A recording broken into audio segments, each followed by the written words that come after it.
Hello, fellow Movie Crusaders, and welcome to another episode of Sean's Movie Crusades. My name's Sean Wassergroup, and today we're going to be reviewing the new Pixar film, Onward. Now, for me personally, Onward, I wasn't necessarily a big fan of the trailers leading up to this film. They just didn't grab me with what we were seeing visually on screen, but with Chris Pratt, Tom Holland as the two main voice actors, I did, and with Pixar's pretty much near perfect ability to put on great films, I gave Onward the benefit of the doubt. And so going into the film, the plot of Onward is basically we have a fairy tale, not a fairy tale, but like a magical world. You got unicorns, you got elves, fairies, orcs, all these kinds of creatures. And it's back in olden times where magic is powerful and strong, but just like Pixar likes to do, they like to do a little bit of a twist to it, and thus the invention of the light bulb comes into play and technology comes into play. And because of that, many of the people who tried so hard to learn magic and use magic to help people got lazy, and they relied on the technology of today. Thus, we fast forward to present day where all the orcs and everybody, they're all still around, but none of the magical elements of them are still out there anymore because everyone is driving cars on their cell phones, on the internet, basically like today's standards, but they have magical creatures. Fairies don't know how to fly anymore because they stopped using their wings because they drive around. Centaurs don't run like horses anymore. They just drive cars because why run when you can drive a car? Magic is considered fake or stuff of a myth because no one took the time and the patience to learn magic anymore. They're used in art or like Dungeon and Dragon type stuff like it is by today's standards, and not magical stuff that happened today. All the old ruins are being knocked down and built for like Starbucks and stuff like that. So the old world is dying. Thus, we get our two main characters, Ian Lightfoot, played by Tom Holland, and Barley Lightfoot, played by Chris Pratt. Ian is very skittish, kind of afraid of his own shadow. He's afraid. He's a normal teenage kid. He's afraid of driving. He's afraid of standing up for himself. He's just kind of a meek little character. And Barley is your typical kind of college kid now. He's basically not wanting to grow up. He just wants to play video games and Dungeons and Dragons, and he's all about the old days with being of heroes, monsters, magic, and everything. And he's looked like as kind of a screw up. Basically, their father passed away before Ian was born, so he never got to meet their father.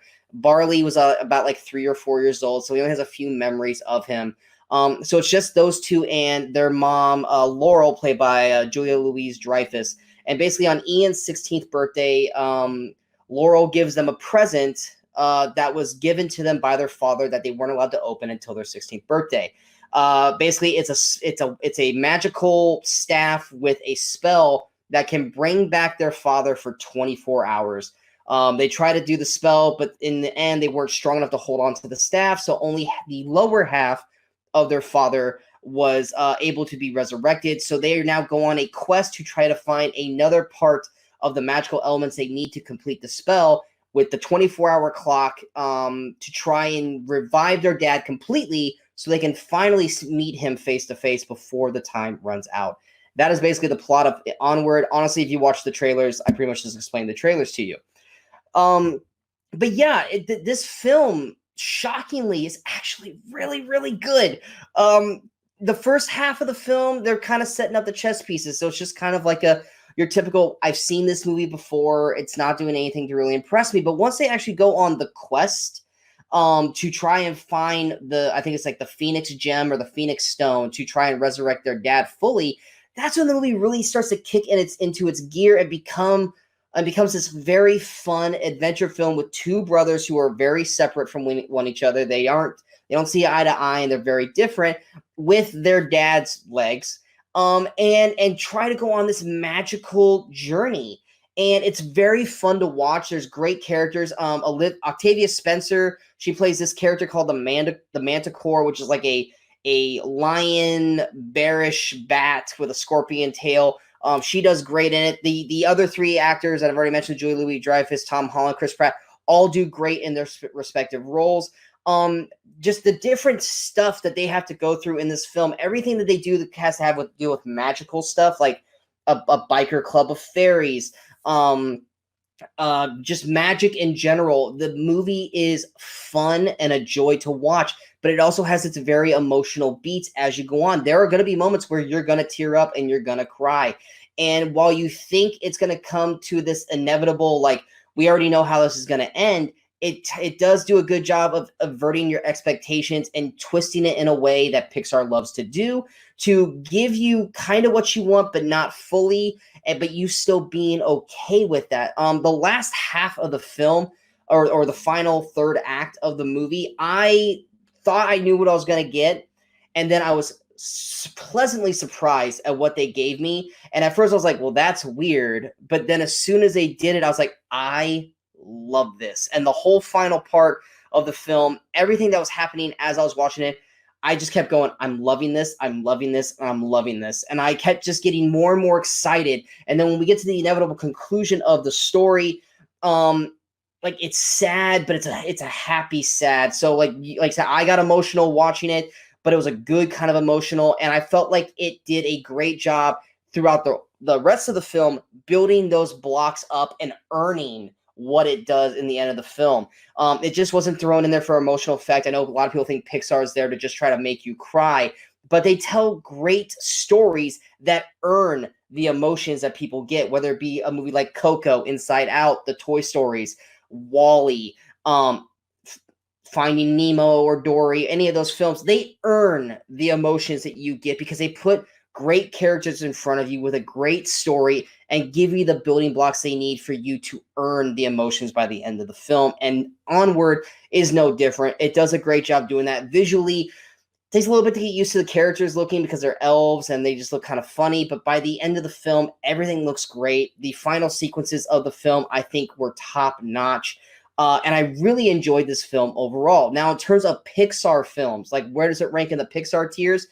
I mean, it's not going to crack the top 5, maybe even the top 10, but it's definitely in the upper middle of the Pixar list. It's definitely one of the ones that I will speak positively about for years to come, and not one of those like a Brave or Good Dinosaur or the Car franchise where you're like, yeah, I liked it the first time I saw it, but I don't really care for them anymore. Onward is going to be one of those Pixar films that is going to be talked about very positively. But it's not going to be where the WALL-Es, the Toy Stories, the Incredibles, the Monsters Inc., the Ratatouilles. It's not going to be those kind of films. It's going to be right behind them, right there.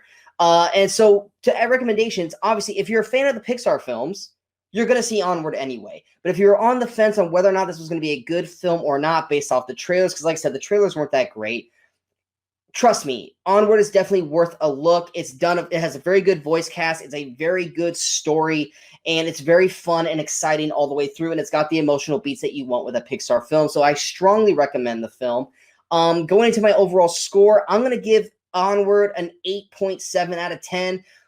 On a repeat viewing, it could go up from there because, like I said, it is March, and I don't want to give 9s so far yet in the year because it's still very early. But when this movie comes out on digital and Blu-ray and I watch it again, who knows? It could jump up past the 9.0 spot. But for right now, I'm going to give Onward an 8.7 with a chance to change the score later down the road. But like I said, Pixar once again puts on a great film that you guys are going to enjoy.